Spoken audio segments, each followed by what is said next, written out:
گھر میں رونقیں پھر سے لوٹ آئیں گی انشاءاللہ تعالی۔ گھریلو ناچاکیاں، گھریلو لڑائی جھگڑوں سے نجات پانے کے لیے، رزق کی فراوانی کے لیے، اولاد کی پریشانیاں، اولاد کے دکھوں سے نجات پانے کے لیے، اچھی جگہ پر رشتہ طے کرنے کے لیے، گھریلو ناچاکیوں سے نجات پانے کے لیے بہت ہی مجرب اور بہترین وظیفہ۔ بسم اللہ الرحمن الرحیم۔ السلام علیکم ورحمۃ اللہ وبرکاتہ۔ لاتعداد درود و سلام نبی کریم صلی اللہ علیہ وسلم پر اور آپ صلی اللہ علیہ وسلم کی آل پر۔ آج کا عمل، آج کا وظیفہ گھریلو لڑائی جھگڑے، گھریلو ناچاکیوں سے نجات پانے کے لیے، اولاد کی پریشانی، اولاد کے دکھوں سے نجات حاصل کرنے کے لیے ہے، رزق کی فراوانی کے لیے ہے، رشتوں کی بندش کو دور کرنے کے لیے، گھر میں رونقیں بحال کرنے کے لیے، گھریلو ناچاکیاں ختم کرنے کے لیے۔ وظیفے کی طرف جانے سے پہلے آپ سے چھوٹی سی گزارش ہے، چینل کو سبسکرائب، ویڈیو کو لائک اور شیئر کر دیا کریں۔ یہ آپ کی طرف سے آپ کی محبت، آپ کا خلوص اور ہمارے لیے حوصلہ افزائی ہوتی ہے۔ اگر آپ اپنے مسائل کے بارے میں مجھ سے رابطہ کرنا چاہتے ہیں تو رابطہ کرنے کا ٹائم ہر ویڈیو میں بتایا جاتا ہے کہ رات 8 بجے سے لے کر 10 بجے تک رابطہ کر سکتے ہیں۔ دن کے وقت کال یا میسج کرنے سے گریز کیا کریں۔ مصروفیات کی وجہ سے آپ کی کال اٹینڈ نہیں کی جاتی، آپ کے میسج کا جواب نہیں دیا جاتا، تب اعتراض کیا جاتا ہے۔ اس لیے ہر ویڈیو میں رابطہ کرنے کا ٹائم بتایا جاتا ہے کہ رات 8 بجے سے 10 بجے تک 2 گھنٹے ٹائم ہوتا ہے، آپ رابطہ کر سکتے ہیں۔ چلتے ہیں وظیفے کی طرف۔ وظیفہ کو پہلے غور سے سنا کریں، سمجھا کریں، اس کے بعد وظیفہ کیا کریں۔ وظیفہ آسان الفاظ میں مکمل طریقے کے ساتھ سمجھا دیا جاتا ہے۔ جو وظیفہ بتایا جاتا ہے اس کے بارے میں بار بار میسج نہ کیا کریں۔ وظیفے کو غور سے سمجھ لیا کریں، سمجھ نہ آئے ویڈیوز کو دوبارہ دیکھ لیا کریں۔ وظیفے کو پہلے مکمل سنا کریں، سمجھا کریں، اس کے بعد وظیفہ کیا کریں۔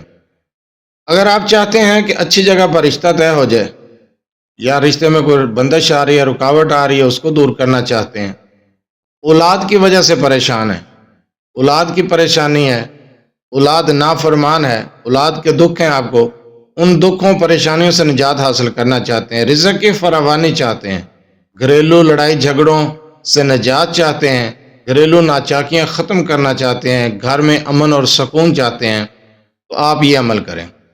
آپ نے یہ عمل ہر فرض نماز کے بعد کرنا ہے، اور یہ عمل سورہ فاتحہ کا عمل ہے۔ ہر فرض نماز کے بعد آپ نے تھوڑی سی چینی لینی ہے، چینی کے اوپر 11 مرتبہ سورہ فاتحہ کو پڑھنا ہے، ہر بار بسم اللہ کے ساتھ، اور اول آخر 1 مرتبہ درود ابراہیمی۔ یہ 5 فرض نمازوں کے بعد آپ نے یہ عمل کرنا ہے اور چینی پر پھونک دینا ہے۔ اور نماز عشاء کے بعد آپ نے سورہ فاتحہ کو 21 مرتبہ پڑھنا ہے اور اسی طریقے سے چینی پر پھونک دینا ہے۔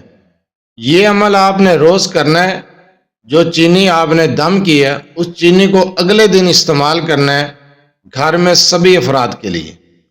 کوئی بھی میٹھی چیز بنائیں، چائے بنائیں، آپ اسی چینی کا استعمال کریں گے۔ دوسرے دن آپ اسی طریقے سے پھر عمل کریں اور وہی چینی دوسرے دن استعمال کریں۔ اس طریقے سے آپ یہ عمل کرتے جائیں، اور آپ نے یہ عمل بلا ناگا 21 دن کرنا ہے۔ 21 دن یہ عمل کریں بغیر ناگے کے۔ انشاءاللہ تعالی گھر میں سکون ہوگا، گھر میں لڑائی جھگڑے ختم ہو جائیں گے، گھریلو ناچاکیاں ختم ہو جائیں گی، آپس میں محبت پیدا ہوگی، نفرتیں دور ہو جائیں گی۔ اگر آپ چاہتے ہیں کہ گھر میں رزق کی فراوانی ہو، آپ نے اسی عمل کو کرنا ہے، 21 دن کرنا ہے، اور اسی طریقے سے روزانہ کوئی میٹھی چیز بنا کر بچوں میں تقسیم کر دینی ہے۔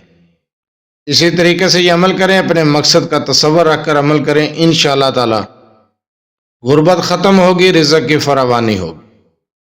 اگر آپ کی اولاد نافرمان ہے، عمل کا طریقہ کار وہی ہے، آپ نے وہی چینی اس بچے کو کھلانی ہے یا کوئی میٹھی چیز بنا کر کھلائیں، انشاءاللہ تعالی بچہ فرما بردار ہوگا۔ اگر رشتے میں کوئی بندش آ رہی ہے، اچھی جگہ پر رشتہ طے نہیں ہو رہا، آپ اسی طریقے سے اس عمل کو کریں گے۔ اگر کسی نے رشتے میں کوئی بندش وغیرہ کروائی ہے تو انشاءاللہ تعالی اس کا خاتمہ ہوگا، اچھی جگہ پر رشتہ طے ہو جائے گا۔ گھریلو معاملات کے لیے، گھریلو مسائل کے لیے، گھر کی الجھنوں کے لیے، ناچاکیوں کے لیے بہت ہی مجرب عمل ہے، بہت ہی مجرب وظیفہ ہے۔ جس طریقے سے آپ کو بتایا ہے اس عمل کو اپنے کسی بھی مقصد کے لیے، جو مسائل میں نے بتائے ان مسائل کو حل کرنے کے لیے اپنے مقصد کا تصور رکھ کر 21 دن اس عمل کو کرنا ہے بلا ناغہ۔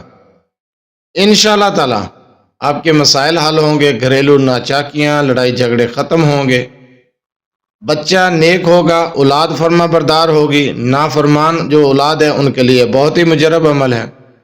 رزق کی فراوانی کے لیے بھی طریقہ کار آپ کو سمجھایا، اسی طریقے سے کریں، انشاءاللہ تعالی رزق کی فراوانی ہوگی۔ جزاک اللہ۔